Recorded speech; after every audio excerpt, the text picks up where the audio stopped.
Selain itu juga di KPU Kota Banjar itu ada Rumah Pintar Pemilu ya, yang memang hari ini siapapun bisa mengunjungi Rumah Pintar Pemilu ketika ingin mendapatkan informasi ataupun hal-hal yang berkaitan dengan pemilu dan pemilihan. Kemudian juga nanti ke depannya mungkin kita juga bisa langsung ke menyapa kepada teman-teman pemilih pemula ke sekolah maupun nanti juga bisa kita ke kampus untuk segmen pemilih muda ya Teh. Gitu. Betul. Kemudian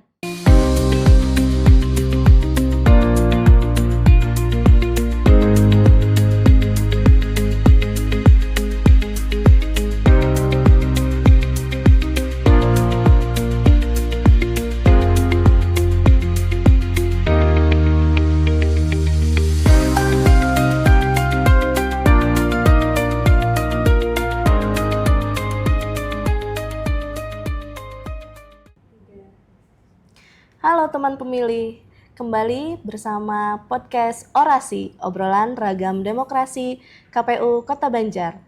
Pada kesempatan kali ini, bertugas sebagai host, saya Mita Apriani akan memandu podcast Orasi episode 3. Teman pemilih, untuk episode kali ini kita mengangkat tema pendidikan pemilih pasca pemilu dan pemilihan. Pada kesempatan episode kali ini, kita akan dibersamai oleh Ketua Divisi Sosialisasi Pendidikan Pemilih dan SDM yang terhormat Ibu Nur Hasanah. Selamat siang Ibu. selamat siang. Apa Teh Mita. kabar? Kabar baik. Sudah lama sekali kita tidak bersama dalam satu Agenda perjalanan ya, Iya, Bu Kadif. betul. Ya teman pemilih, seperti yang kita tahu, kita telah melalui pemilu dan pemilihan serentak pada tahun 2024 yang lalu. Nah, untuk tahun 2025 atau pasca pemilu dan pemilihan tersebut, apa sih kegiatan-kegiatan yang dilakukan oleh KPU Kota Banjar, baik itu salah satunya pendidikan pemilih. Betul ya, Bu Kadif? Baik, teman pemilih, mungkin beberapa dari teman pemilih belum banyak yang mengetahui sosok dari Kadif saat ini. Nah, Bu Kadif, boleh dong diceritakan, dikupas sedikit saja riwayat perjalanan Bu Kadif dalam dunia kepemiluan kepada teman pemilih. Oke, baik. Terima kasih Teh Mita untuk kesempatan sharingnya pada hari ini. Dan tadi nama sudah disampaikan ya di awal, dan hari ini kalau misal berbicara di dunia penyelenggara pemilu, sebenarnya kalau saya dulu memulai terlibat di tahun 2014 sebagai relawan demokrasi di KPU Kota Banjar, dan kemudian di tahun 2017 di Sekretariat Komisi Pemilihan Umum, kemudian pada tahun 2023 kemarin sebelum penyelenggaraan pemilu, alhamdulillah berkesempatan di penyelenggara pemilu di tingkat Kota Banjar. Mungkin itu Teh Mita sekilas mengenai perjalanan di dunia penyelenggara. Ya, cukup panjang ya, Bu Kadif. Ya, lumayan berpengalaman ya. Dari tahun 2014 beliau sudah mulai terjun dalam dunia kepemiluan hingga saat ini dan sampai 5 tahun ke depan ya, Bu Kadif, sebagai menjabat sebagai Ketua Divisi Sosialisasi Pendidikan Pemilih dan SDM. Baik, Bu Kadif, kita mulai sedikit demi sedikit mengupas tema kita pada episode kali ini ya. Nah, menurut Bu Kadif, apa sih yang dimaksud dengan pendidikan pemilih berkelanjutan tersebut? Oke, berbicara pendidikan pemilih, sebenarnya kita berbicara bagaimana kita memberikan informasi, memberikan edukasi kepada seluruh masyarakat, khususnya di Kota Banjar, guna meningkatkan hari ini pengetahuan, kemudian pemahaman dan kesadaran berpolitik begitu. Dan khususnya ya mungkin teman-teman pemilih ataupun masyarakat pada umumnya ini mampu untuk tetap terus terlibat di setiap agenda politik ya mungkin, dan lebih khususnya mungkin setiap agenda pemilu dan pemilihan gitu.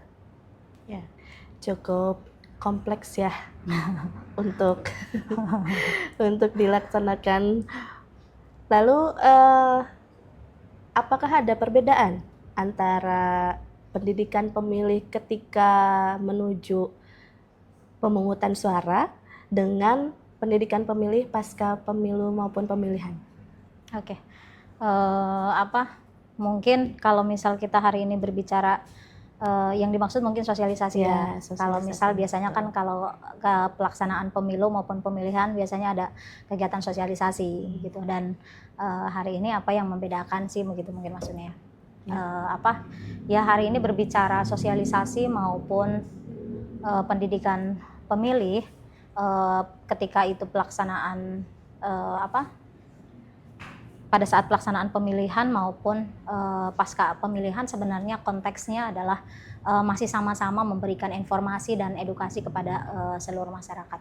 Nah mungkin kalau pendidikan pemilih atau sosialisasi pada pelaksanaan tahapan pemilu dan pemilihan, biasanya kita lebih fokus kepada tahapan program dan jadwal. Kemudian ketika sudah memasuki masa pencalonan, kita juga mensosialisasikan juga bahwa berkaitan dengan calon yang hari ini mengikuti kontestasi baik itu di pemilu maupun di pemilihan, supaya masyarakat bisa menerima informasi berkaitan dengan siapa sih yang akan mereka pilih pada nantinya begitu. Itu mungkin. Dan kalau misal hari ini kita berbicara pendidikan pemilih yang pasca pemilu dan pemilihan ini, ya tentunya bagaimana hari ini kita mengedukasi masyarakat supaya sadar akan hak dan kewajibannya sebagai warga negara, dan tentunya sadar nanti untuk menyalurkan haknya pada pemilu atau pemilihan di yang akan datang begitu. Ya. Juga kalau dalam masa tahapan itu kita sudah ada jadwal tahapannya ya Bu Kadif, jadwal pelaksanaannya begitu. Nah itu juga mungkin yang menjadi rel atau petunjuk untuk KPU Kota Banjar melaksanakan beberapa program kegiatan pada masa tahapan. Nah untuk selanjutnya kalau sosialisasi dalam masa tahapan itu kan sudah jelas ya, sudah jelas programnya, sudah jelas tujuannya. Nah, ketika setelah atau pasca tahapan pemilu maupun pemilihan, mengapa sih sosialisasi pendidikan pemilih itu perlu dilakukan Bu Kadif? Oke.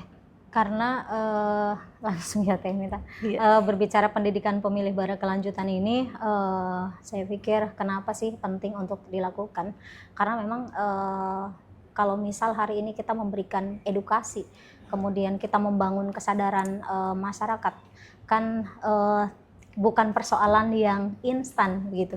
Artinya kan kalau misal hari ini kita memberikan edukasi ketika pelaksanaan pemilu ataupun pemilihan saja, kan kita berbicara waktu juga sangat begitu mepet begitu, apalagi kalau misal kita berkaca di pemilu 2024 dan pemilihan 2024 kemarin, hampir setiap tahapan itu berhimpitan begitu, sehingga membagi waktunya sangat begitu sulit begitu. Dan hari ini ketika kita berbicara pendidikan pemilih berkelanjutan ini pasca pemilu dan pemilihan, tentunya kita memiliki space waktu yang panjang dan lebih dini juga kepada masyarakat untuk mengedukasi dan memberikan kesadaran bahwa ternyata masyarakat memiliki hak dan tanggung jawab sebagai warga negara, dan salah satunya hak untuk memilih begitu. Iya. Cukup hektik sekali ya Bu Kadif ya ketika 2024 kemarin. Betul, luar biasa ya perjalanan sosialisasi pendidikan pemilih. Lalu menurut Bu Kadif, pandangan Bu Kadif nih, bagaimana kondisi pendidikan pemilih di Kota Banjar khususnya? Berbicara hari ini pemahaman pemilih mungkin ya berkaitan dengan pemilu maupun pemilihan ya, tentunya untuk masyarakat Kota Banjar sendiri saya yakin partisipasinya luar biasa begitu Teh. Dan ya hari ini pastinya tidak menjadi kita untuk berpuas diri begitu, tapi itu juga menjadi semangat untuk tetap terus kita melakukan kegiatan-kegiatan yang sifatnya edukasi kepada seluruh masyarakat. Ya tentunya karena berbicara partisipasi ini kan berbicaranya nggak tetap tapi kita kadang berbicara partisipasi ini naik turun gitu, karena ya itu tadi kalau misal hari ini semakin sadar masyarakat kan berbicara ke partisipasi juga akan ada korelasi yang sangat baik, saya pikir begitu. Ya. Lalu apakah sudah mencakup seluruh segmen masyarakat? Oke, kalau berbicara segmentasi sebenarnya memang itu juga sudah diatur di dalam regulasi bagaimana hari ini segmen mana yang memang harus kita menjadi sasaran untuk pelaksanaan sosialisasi maupun pendidikan pemilih. Dan tentunya hari ini karena kita dalam rangka mewujudkan pemilu dan pemilihan yang inklusif juga, tentunya semakin luas hari ini segmen yang kita sasar juga saya pikir semakin inklusif juga untuk pendidikan pemilih yang hari ini kita lakukan begitu. Artinya tidak melulu kita berbicara pemilih pemula, tetapi juga kita berbicara bagaimana hari ini pemilih disabilitas, kemudian pemilih marginal, kita juga memberikan edukasi yang sama kepada seluruh segmen atau kelompok pemilih yang memang hari ini ada di Kota Banjar. Mencakup seluruh lapisan masyarakat ya Bu Kadif. Ya. Lalu apakah dari beberapa segmentasi masyarakat tersebut ada salah satu atau mungkin beberapa segmen yang sulit dijangkau? Kalau sampai saat ini, kemarin kita berkaca di 2024 kayaknya hampir semua segmen memang sudah kita sasar begitu, karena memang ya kemarin strategi kita memang bagaimana seluruh segmen ini kita mampu jangkau begitu berkaitan dengan sosialisasi begitu. Itu mungkin alhamdulillah begitu. Meskipun dengan waktu yang sangat terbatas, alhamdulillah kita telah melaksanakan beberapa sosialisasi segmentasi ya Bu Kadif. Nah, kemudian masih seputar Kota Banjar Bu Kadif. Karakteristik khusus pemilih di Kota Banjar sendiri apakah cukup mempengaruhi strategi dalam pendidikan pemilih?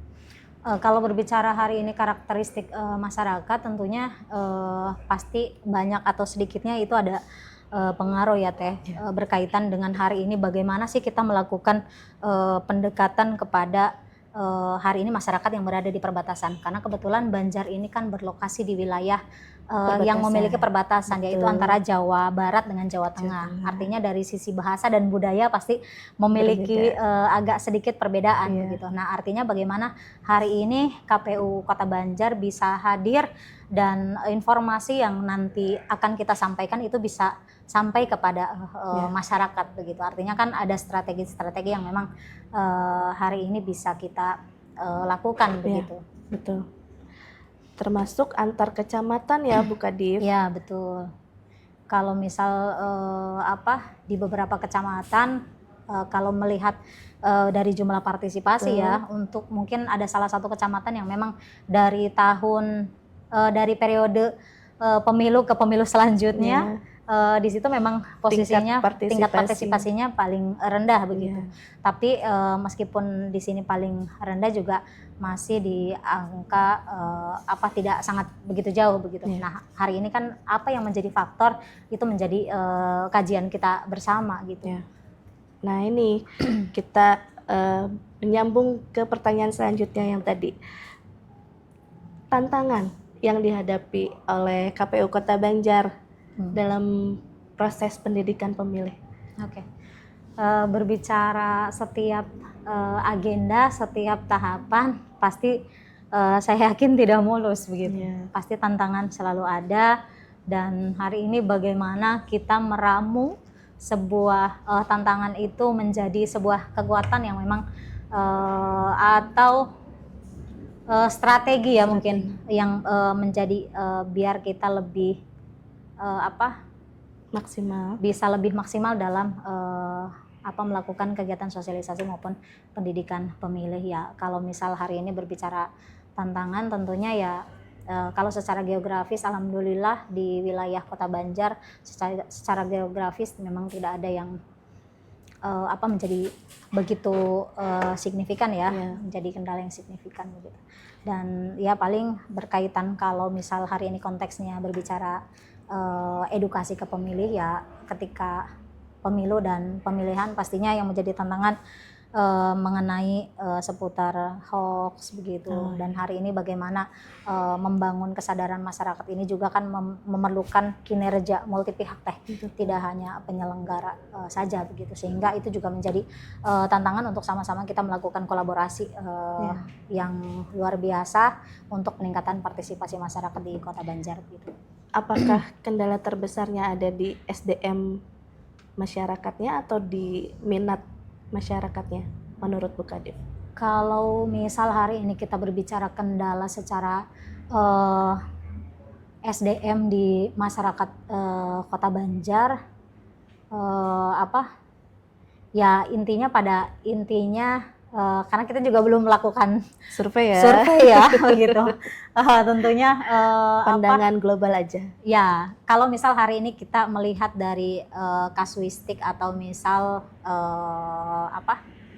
yang terjadi biasanya setiap pemilu dan pemilihan begitu, mungkin diketahui atau tidak diketahui masyarakat, masih ada beberapa masyarakat yang memang hari ini berbicara memilih itu masih sifatnya transaksional begitu. Artinya belum secara rasional bahwa memang dia atau sesuai dengan rasional dia bahwa oh ini layak dipilih begitu. Tapi kebanyakan ya maksudnya walaupun hari ini mungkin kita ketahui atau tidak begitu, diakui atau tidak, memang kebanyakan hari ini masyarakat memilih itu biasanya berdasarkan transaksional begitu. Makanya ini menjadi PR untuk kita semuanya, bagaimana merubah hari ini pemilih yang transaksional ini menjadi pemilih yang rasional, salah satunya melalui pendidikan pemilih berkelanjutan. Betul.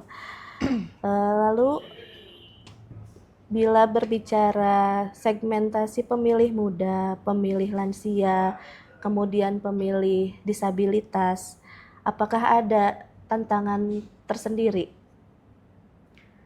Kalau misal berbicara tantangan ya tentunya tadi ya Teh sudah kita jawab, mungkin dari sisi pendekatannya aja yang hari ini kita memerlukan klasifikasi mana yang hari ini pemilih pemula, mana yang hari ini pemilih disabilitas, mana yang hari ini pemilih marginal, atau misal pemilih pada umumnya yang memang hari ini tidak. Kalau misal kayak kalau misal hari ini pemilih disabilitas kan artinya mereka memiliki perlakuan atau kebutuhan khusus yang memang harus kita perhatikan begitu. Sehingga artinya dari sisi pendekatan itu pasti berbeda dengan segmen pemilih pada yang lainnya umumnya begitu. Ya. Kemudian langkah penyesuaian atau pendekatan sosialisasinya apa saja yang telah dilakukan? Untuk kalau strategi atau langkah pendekatan ya, bagaimana hari ini KPU Kota Banjar pendekatan seperti apa sih yang hari ini kita lakukan ya, tentunya kalau misal hari ini kita melihat dari segmentasi pemilih pemula ya pasti kita harus melihat apa sih yang hari ini menjadi minat dari pemilih tersebut begitu. Kalau misal hari ini mereka kebanyakan hampir 24 jam waktu mereka itu tidak lepas dari gadget gitu kan, artinya berarti kita juga bisa melakukan hari ini kegiatan pendidikan pemilih melalui media sosial misal contohnya, karena saya yakin anak-anak pemilih pemula ini pasti tidak lepas dari yang namanya media sosial begitu. Maka dari itu kita mencoba masuk di wilayah-wilayah yang memang hari ini menjadi tren atau keminatan mereka begitu. Dan lain soal juga kalau misal hari ini kita berbicara pemilih dengan kondisi memiliki kebutuhan khusus. Artinya kan kita juga harus melakukan klasifikasi. Kan nggak mungkin kalau misal yang jenis pemilih dengan disabilitas A kita berikan materinya untuk menggunakan metode disabilitas B begitu. Artinya kan ada penyesuaian ada penyesuaian dengan hari ini yang audiens yang kita hadapi begitu. Dan alhamdulillah juga kita telah laksanakan sosialisasi tersebut ya Bu Kadif kepada segmen disabilitas. Dan itu cukup disambut dengan antusias oleh para rekan-rekan kita. Nah, tadi kita sudah bahas banyak tentang pemilihnya, kemudian segmentasi pemilihnya. Nah, kita masuk ke tantangan geografis di Kota Banjar. Apakah ada kendala mengenai kondisi geografis maupun akses informasinya gitu? Kalau misal hari ini kita berbicara kendala geografis ya, karena wilayah Banjar juga maksudnya tidak terlalu cukup luas ya begitu.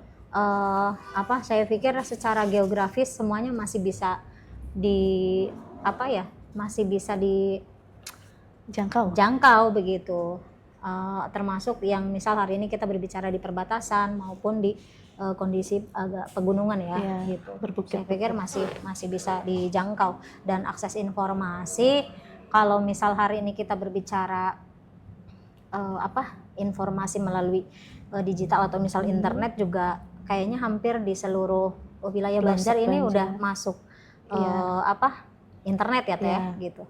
Namun ya memang untuk ada beberapa segmentasi pemilih yang mungkin karena memang dari sisi usia sudah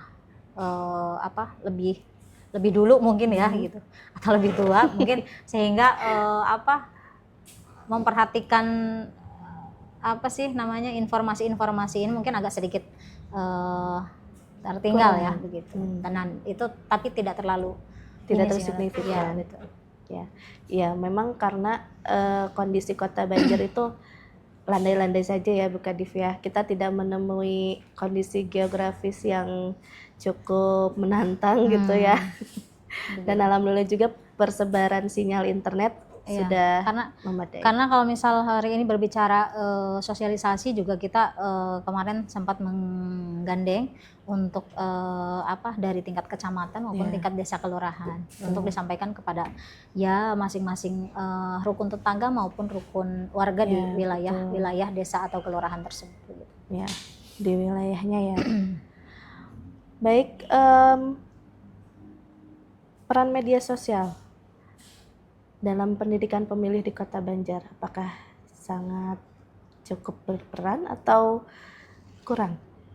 Oke, berbicara hari ini media sosial karena kan tidak semuanya juga hanya segmentasi tertentu mungkin ya Teh. Kayak misal tadi pemilih muda ataupun pemilih pemula yang memang hari ini sangat erat berbicara mengenai media sosial begitu. Dan kalau misal hari ini kita berbicara baby boomers dan lain sebagainya, saya pikir sudah tidak fokus di wilayah media sosial begitu. Kalau misal generasi milenial, saya pikir karena saya juga masuk dalam generasi milenial, masih sedikit aktif di media sosial meskipun itu hanya memantau gitu.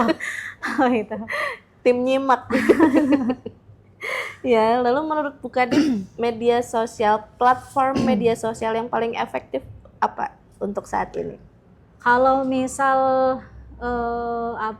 di Kota Banjar ini kita juga belum melakukan survei ya media sosial Facebook atau Instagram atau TikTok atau misal apa trennya gitu. Belum tapi biasanya kalau misal dari tren ini kayaknya mungkin kalau masyarakat Banjar bisa TikTok atau Facebook kayaknya ya yang memang masih sering digunakan gitu ya. Tapi saya pikir kita nggak harus melihat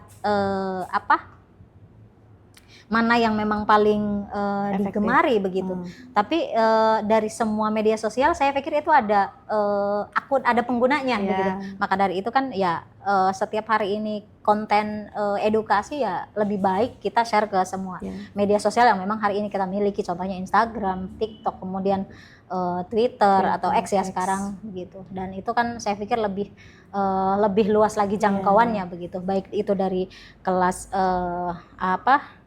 generasi-generasi, kemudian dari kelas menengah juga, kemudian dari ke atas juga begitu. Jadi saya pikir karena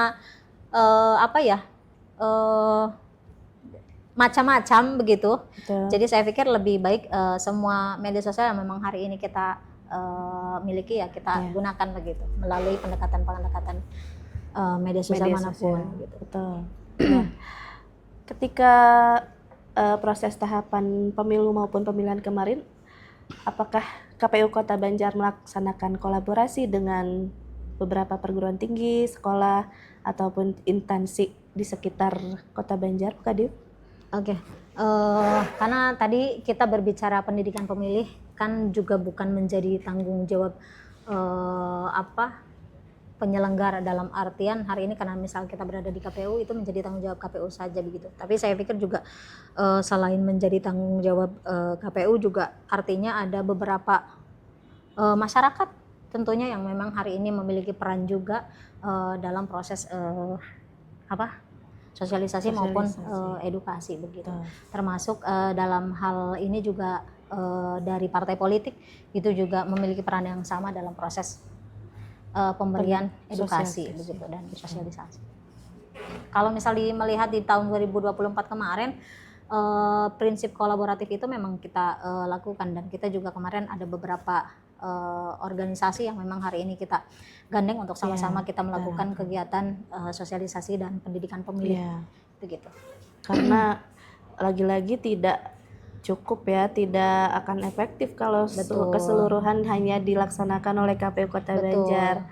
Maka dari itu KPU Kota Banjar telah melaksanakan. Betul. Dan selain itu juga kan selain dari organisasi kemarin juga kita kan dari tingkatan KPU Kota Banjar sampai dengan KPPS dan Pantarlih kemarin juga sekaligus melakukan kegiatan pencocokan dan penelitian juga mereka melakukan kegiatan secara tidak langsung mereka memberikan sosialisasi kepada masyarakat bahwa di tanggal untuk pemilu di tanggal 14 Februari untuk pemilihan itu di tanggal 27 November kemarin. Artinya kan minimalnya secara tanggal itu tersampaikan kepada seluruh masyarakat begitu, door to door kan kalau misal konteksnya coklit begitu. Baik Bu Kadif, program pendidikan pemilih berkelanjutan yang akan dilaksanakan oleh KPU Kota Banjar itu terdiri dari apa saja? Untuk pendidikan pemilih berkelanjutan di KPU Kota Banjar kita ada beberapa agenda. Salah satunya ini ya kegiatan podcast. Ya betul. Ini salah satu kegiatan dari pendidikan pemilih berkelanjutan. Kemudian yang memang hari ini saat ini kita laksanakan begitu. Kemudian selain itu juga di KPU Kota Banjar itu ada rumah pintar pemilu ya yang memang hari ini siapapun bisa mengunjungi rumah pintar pemilu ketika ingin mendapatkan informasi ataupun hal-hal yang berkaitan dengan pemilu dan pemilihan. Kemudian juga nanti ke depannya mungkin kita juga bisa langsung ke menyapa kepada teman-teman pemilih pemula ke sekolah maupun nanti juga bisa kita ke kampus untuk segmen pemilih muda ya Teh gitu. Kemudian bisa ke beberapa kelompok-kelompok pemilih yang lainnya termasuk kelompok disabilitas juga begitu. Mudah-mudahan nanti ke depan bisa kita laksanakan sesuai dengan rencana yang memang sudah kita buat begitu. Ya, lebih memaksimalkan ikhtiar ya. Iya, meskipun kita di tengah keterbatasan hari ini begitu. Tapi ya kita berusaha memberikan yang terbaik untuk seluruh teman pemilih begitu. Betul. Baik Bu Kadif, kita telah banyak mengupas mengenai pendidikan pemilih berkelanjutan pasca pemilu dan pemilihan ya. Sudah panjang lebar tadi kita kupas. Nah, sekarang Apa sih yang menjadi target KPU Kota Banjar dalam proses partisipasi dan kesadaran pemilih untuk pemilu dan pemilihan yang akan datang? Oke. Tentunya berbicara target ya. Kalau misal hari ini kita berbicara target partisipasi untuk yang akan datang, biasanya kita selalu menargetkan bahwa yang hari ini itu atau misalnya yang akan datang, yang akan datang itu harus lebih baik begitu. Artinya kan kalau misal hari ini kita berbicara partisipasi, ya tentunya harapan kami atau misal target kami itu nanti di pemilu pemilu yang mendatang itu bisa naik begitu teh secara angka partisipasi. Begitu juga diiringi dengan hari ini kualitas dari penyelenggara pemilih itu sendiri dan secara partisipasi pemilih meningkat dan kualitas dari pemilih ini juga meningkat begitu. Ya. Jadi tidak hanya berbicara di angka partisipasinya saja begitu, tapi kita berbicara secara kualitas pemilih juga hari ini bisa meningkat ya, minimalnya yang tadinya transaksional begitu kan menjadi pemilih yang transaksional, nanti di pemilu atau pilkada mendatang bisa memilih secara lebih rasional gitu. Betul. Baik, kita sudah hampir menuju closing, Bu Kadif. Pesan apa yang ingin Bu Kadif sampaikan atas nama lembaga KPU Kota Banjar tentang pentingnya ikut serta dalam proses pemilih? Pesan ya yang hari ini perlu disampaikan kepada seluruh teman pemilih, yang perlu dicatat bahwa hari ini kita berbicara demokrasi itu bukan maksudnya tidak bisa dia hanya sendirian begitu. Artinya demokrasi, ketika kita berbicara demokrasi otomatis harus diiringi dengan partisipasi dari seluruh masyarakat begitu. Maka dari itu kepada seluruh teman pemilih, mari kita sama-sama berpartisipasi khususnya pada kegiatan-kegiatan yang memang KPU Kota Banjar hari ini sedang laksanakan begitu. Contohnya ada pendidikan pemilih berkelanjutan, kemudian perlu partisipasi dari seluruh teman-teman. Apabila hari ini ada yang belum 17 tahun itu atau sudah hari ini 17 tahun itu bisa nanti kita bisa update di DPT untuk pemilu mendatang. Kemudian juga dengan teman-teman hari ini mengikuti informasi seputar kepemiluan di seluruh media sosial KPU Kota Banjar, itu juga merupakan salah satu bentuk partisipasi juga dari teman-teman pemilih begitu. Dan harapannya ya tentunya nanti partisipasi yang kita tunggu itu adalah pada pemilu dan pilkada mendatang untuk seluruh teman pemilih menggunakan hak pilihnya di pemilu dan pilkada mendatang. Itu mungkin pesan dari singkat kami KPU Kota Banjar ya kepada seluruh teman pemilih untuk sama-sama mari kita terus belajar dan terlibat di setiap kegiatan demokrasi begitu. Ya. Baik, terima kasih Bu Kadif. Sami-sami Teh Mita, luar biasa ya. Alhamdulillah kita banyak memperoleh ilmu baru ya, ilmu tambahan. Semoga bermanfaat untuk seluruh teman-teman pemilih. Ya, teman pemilih tadi sudah banyak kita mendengar, kita menyimak apa sih tadi yang dinamakan dengan pendidikan pemilih berkelanjutan, kemudian kegiatan apa saja yang sudah KPU Kota Banjar laksanakan pada momen pemilu maupun pemilihan tahun 2024 yang lalu, dan juga disampaikan pesan-pesan kepada teman pemilih nih, apa saja yang harus kita cermati, kita laksanakan pada pemilu maupun pemilihan yang akan datang. Ya, teman pemilih, kita sudah sampai di penghujung acara. Jangan lupa ikuti akun media sosial resmi milik KPU Kota Banjar dan terus saksikan podcast Orasi KPU Kota Banjar, obrolan ragam demokrasi. Bu Kadif, salam sehat, KPU melayani. Sampai jumpa teman pemilih.